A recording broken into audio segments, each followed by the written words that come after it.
नागेन्द्रहाराय त्रिलोचनाय भस्माङ्गरागाय महेश्वराय नित्याय शुद्धाय दिगम्बराय तस्मै नकाराय नमः शिवाय।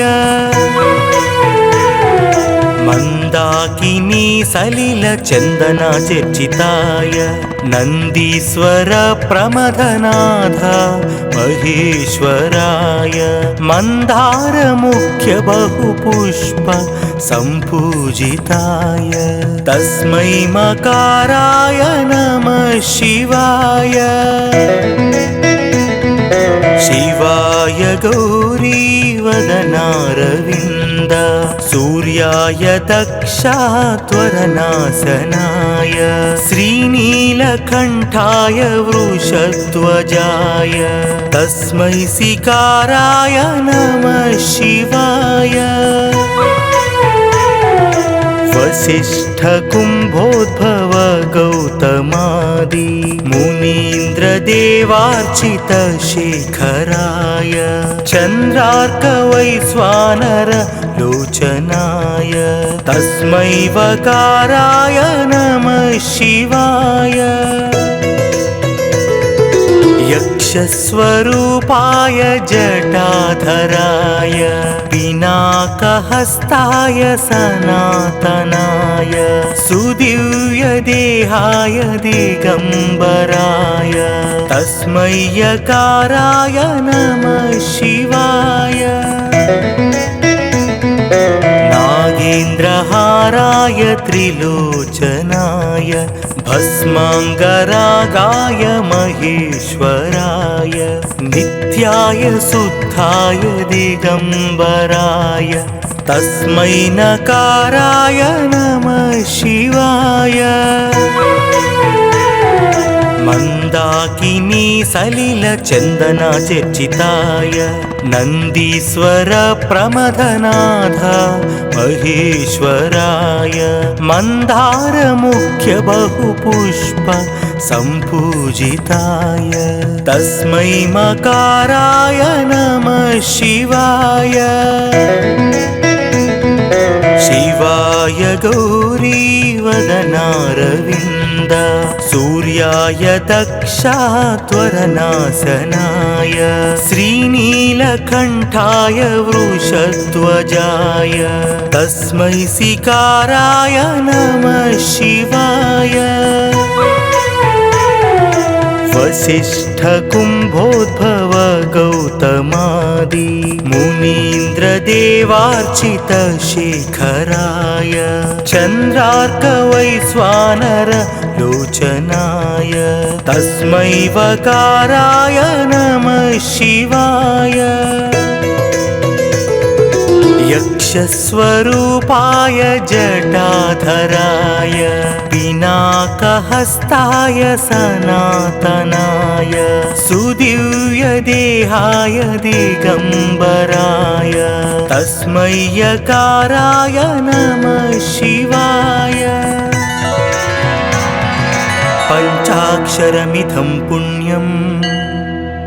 यः पठेच्छिवसन्निधौ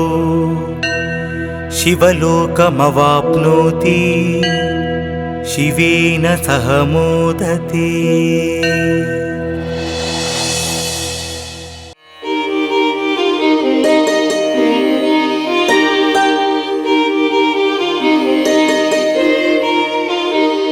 प्रभुं प्राणनादं विभुं विश्वनाथं जगन्नाथनाथं सदानन्दभाजम् भवद्भव्यभूतेश्वरं भूतनाथं शिवं शङ्करं शम्भुमीशानमीडे। गलेरुण्डमालं तनौ सर्पजालं महाकालकालं गणेशाधिपालम् जटाजूटगङ्गोत्तरर्ग्वैर्विशालं शिवं शङ्करं शम्भुमीशानमीडे। मुदामाकरं मण्डनं मण्डयन्तं महामण्डलं भस्मभूषाधरन्तम् अनादिं ह्यपारं महामोहमारं शिवं शङ्करं शम्भुमीशानमीडे तटाधोनिवासं महाट्टहासं महापापनाशं सदा सुप्रकाशम् गिरीशं गणेशं सुरेशं महेशं शिवं शङ्करं शम्भुमीशानमीडे गिरीन्द्रात्मजा सङ्गृहीतार्धदेहं गिरौ संस्थितं सर्वदा सन्निगेहम् परब्रह्म ब्रह्मादिभिर्वन्द्यमानं शिवं शङ्करं शम्भुमीशानमीडे कपालं त्रिशूलं कराभ्यां दधानं पदं भोजनं रायकामं ददानम् बलिवर्धयानं सुराणां प्रधानं शिवं शङ्करं शम्भुमीशानमीडे शरच्चन्द्रगात्रं गुणानन्दपात्रं त्रिनेत्रं पवित्रं धनेशस्य मित्रम् अपर्णाकळत्रं चरित्रं विचित्रं शिवं शङ्करं शम्भुमीशानमीडे हरं सर्पहारं चिदाभूविहारं भवं वेदसारं सदा निर्विकारम् श्मशाने वसन्तं मनोजं दहन्तं शिवं शङ्करं शम्भुमीशानमीडे स्तवं यः प्रभाते नरः शूलपाणि पठेत् सर्वदा भर्गभावानुरक्तः न पुत्रं धनं धान्यमित्रं कळत्रं विचित्रैः समाराज्य मोक्षं प्रयाति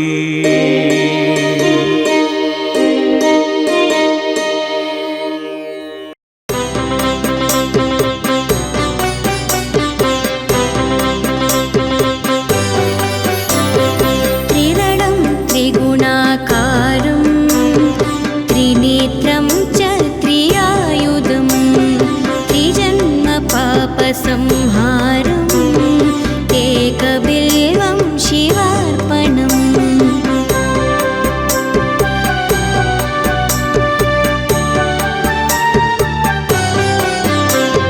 त्रिशाकैः बिल्वपत्रैश्च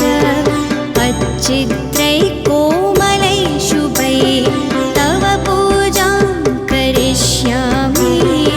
एकबिल्वं शिवार्पणम्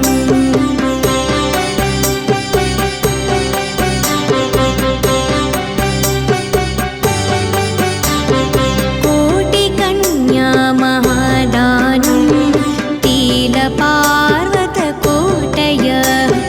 काञ्चनं शीलदानेन एकबिल्वं शिवार्पणम्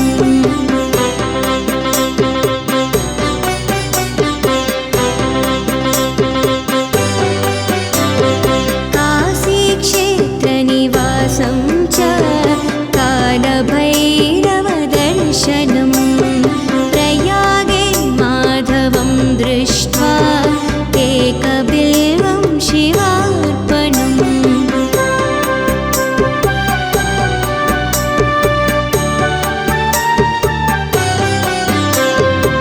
इन्दुवारे व्रतं स्थित्वा निराहारो महेश्वरः नक्तं हंस्यामि देवे च एकबिल्वं शिवार्पणम्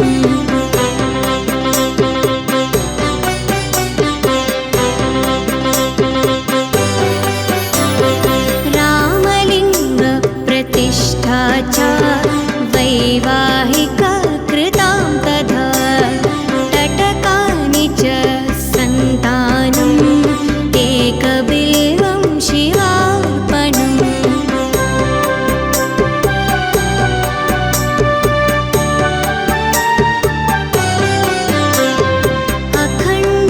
बिल्वपत्रंश्च अयुतं शिवपूजनं कृतं नाम सहस्रेण एकबिल्वं शिवार्पणम्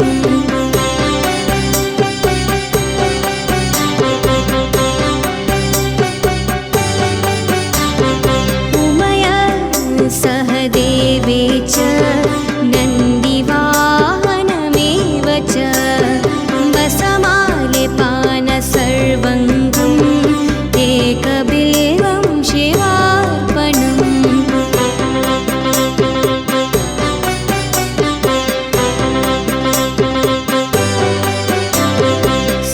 सालग्रामेषु विप्राणं तटाकं दशकूपयो याज्ञकोटिसहस्रा च एकबिल्वं शिवार्पणम्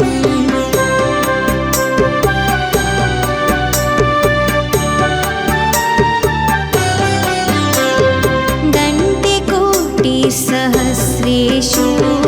अश्वमेधाश्च तक्रतौ कोटिकन्या महादानम् एकबिल्वं शिवार्पणम्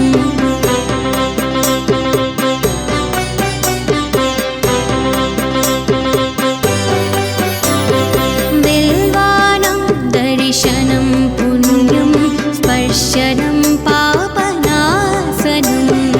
अघोर पापसंहारम् एकबिल्वं शिवार्पणम्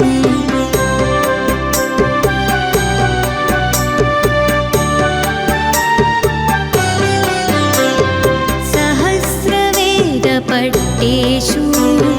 ब्रह्मस्थापनमुच्यते अनेकव्रतकोटीनाम् एकबिल्वं शिवार्पणम्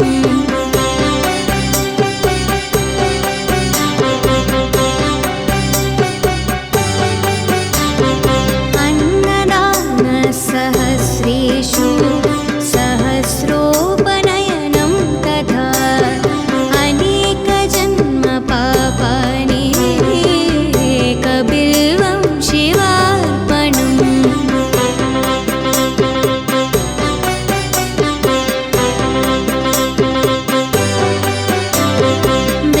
बिल्वाष्टकमिदं पुण्यं यः पठेत् शिवसन्निधौ शिवलोकमवाप्नोति शिवेन सह मोदते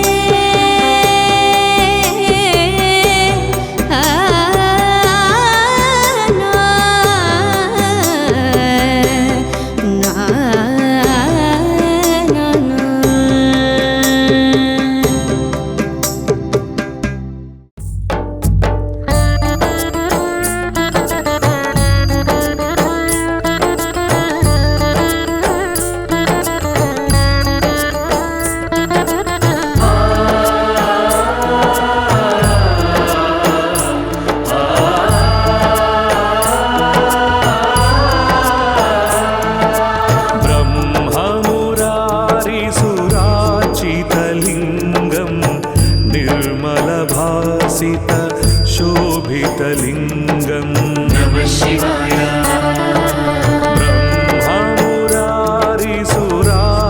ब्रह्ममुरारिसुराचितलिङ्गं निर्मलभासित शोभितलिङ्गम्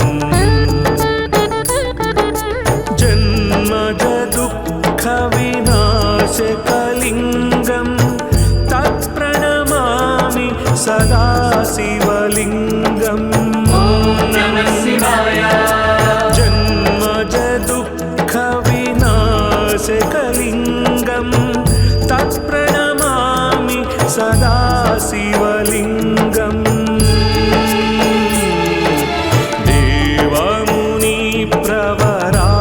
देवमुनिप्रवरार्चितलिङ्गं कामदहन करुणाकरलिङ्गं नमः शिवाय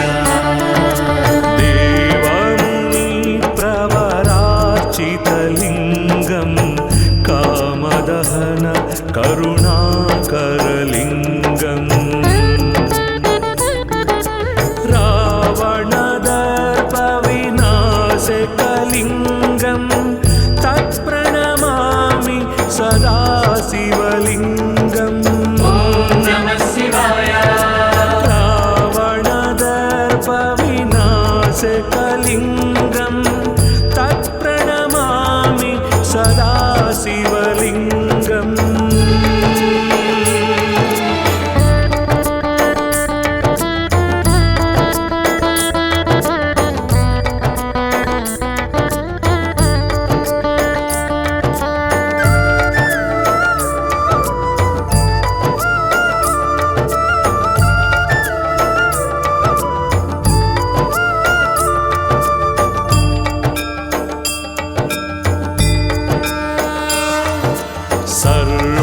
सर्वसुगन्धसुलेपितलिङ्गं बुद्धिविवर्धन कारणलिङ्गं नमः शिवाय सर्वसुगन्धसुलेपितलिङ्गं बुद्धिविवर्धन कारणलिङ्गं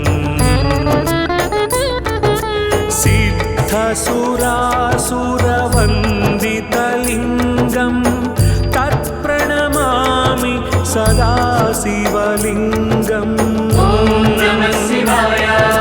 सिद्धसुरासुरवन्दितलिङ्गं तत्प्रणमामि सदा शिवलिङ्गं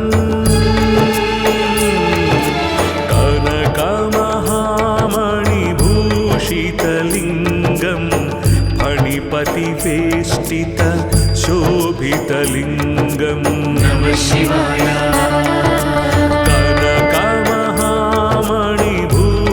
कनकमहामणिभूषितलिङ्गं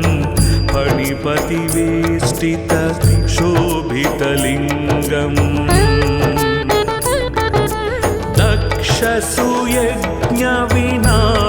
दक्षसुयज्ञविनाशनलिङ्गं तत्प्रणमामि सदा शिवलिङ्गं नमः शिवाय दक्षसुयज्ञविनाशनलिङ्गं तत्प्रणमामि सदा शिवलिङ्गम्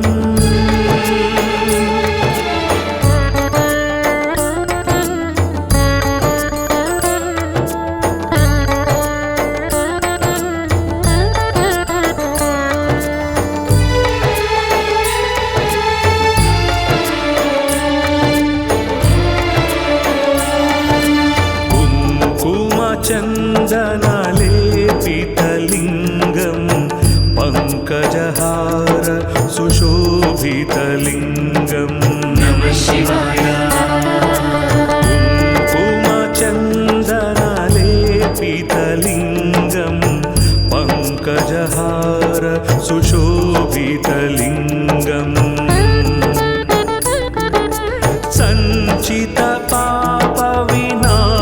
सञ्चितपापविनाशनलिङ्गं तत्प्रणमामि सदा शिवलिङ्गं नमः शिवाय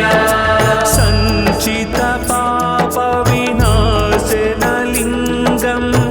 तत्प्रणमामि सदा शिवलिङ्गम्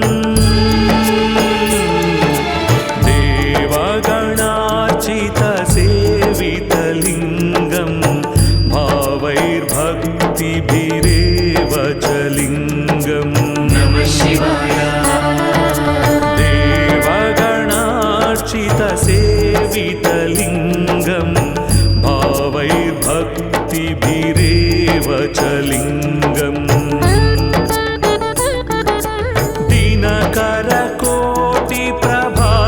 दिनकरकोटिप्रभाकरलिङ्गं तत्प्रणमामि सदा शिवलिङ्गं नमः शिवाय दिनकरकोटिप्रभाकरलिङ्गं तत्प्रणमामि सदा शिवलिङ्गम्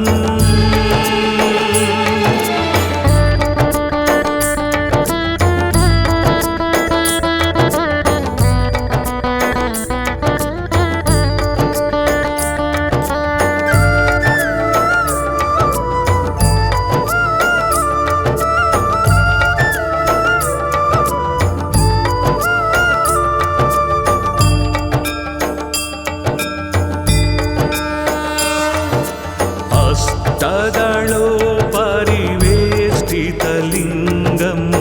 सर्वसमुद्भव कारणलिङ्गं नमः शिवाय हस्तदलोपरिवेष्टितलिङ्गं सर्वसमुद्भव कारणलिङ्गम्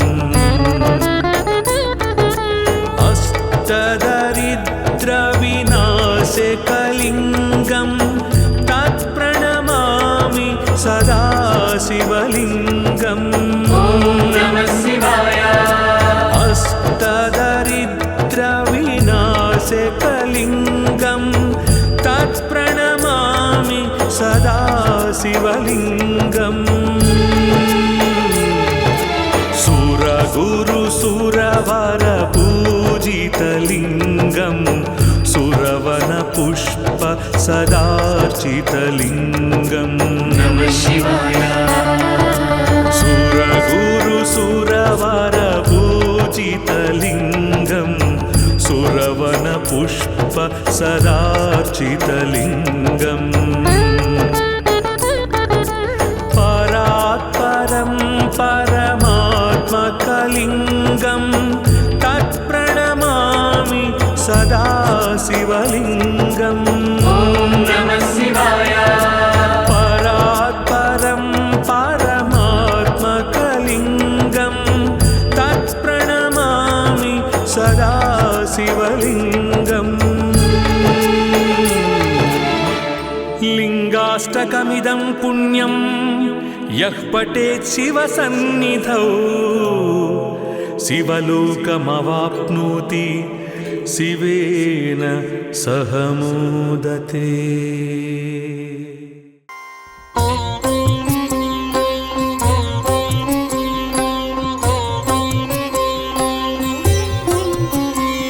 पशूनां पतिं पापनाशं परेशं गजेन्द्रस्य कृत्तिं वसानां वरेण्यं जटाजूटमध्ये स्फुरत्काङ्गवारिं महादेवमेकं स्मरामि स्मरामि महेशं सुरेशं सुरारातिनाशं विभुं विश्वनाथं विभूत्यङ्गभूषं विरूपाक्षमिन्द्वर्कवह्नित्रिनेत्रं सदानन्दमीडे प्रभुं पञ्चवक्त्रम् गिरीशं गणेशं गले नीलवर्णं गवेन्द्राधिरूढं गुणातीतरूपं भवं भास्वरं भस्मनाभूषिताङ्गं भवानीकलत्रं भजे पञ्चवक्त्रम् शिवाकान्तशम्भो शशाङ्कार्धमौळे महेशानशूलिं जटाजूटधारिन् त्वमेको जगद्व्यापको विश्वरूप प्रसीद प्रसीद प्रभो पूर्णरूप परात्मानमेकं जगद्बीजमाद्यं निरीहं निराकारमोङ्कारवेद्यं यतो जायते पाल्यते येन विश्वं तमीशं भजे लीयते यत्र विश्वम् न भूमिर्न चापो न वह्निर्न वायुः न चाकाशमास्तेन तन्द्रा न निद्रा न चोष्णं न शीतं न देशो न वेशो न यस्यास्ति मूर्तिस्त्रिमूर्तिं तमीडे अजं शाश्वतं कारणं कारणानां शिवं केवलं भासकं भासकानां तुरीयं तमः पारमाद्यन्तहीनं प्रपद्ये परं पावनं दैत्यहीनम् नमस्ते नमस्ते विभो विश्वमूर्ते नमस्ते नमस्ते चिदानन्दमूर्ते नमस्ते नमस्ते तपोयोगगम्य नमस्ते नमस्ते श्रुतिज्ञानगम्य प्रभो शूलपाणे विभो विश्वनाथ महादेव शम्भो महेश त्रिनेत्र शिवाकान्त शान्त स्मरारे पुरारे त्वदन्यो वरेण्यो न मान्यो न गण्यः शम्भो महेश करुणामय शूलपाणे गौरीपते पशुपते पशुपाशनासिन् काशीपते करुणया जगदेतदेक त्वं हंसि पासि विददाति महेश्वरोऽसि त्वत्तो जगद्भवति देव भवस्मरारे त्वय्येव तिष्ठति जगन्मृड विश्वनाथ त्वय्येव गच्छति लयं जगदेतदीश लिङ्गात्मके हर चराचर विश्वरूपिन् इति श्रीमत्परमहंसपरिव्राजकाचार्यस्य श्रीगोविन्दभगवत्पूज्यपादशिष्यस्य श्रीमच्छङ्करभगवतः कृतौ वेदसारशिवस्तोत्रं सम्पूर्णम्।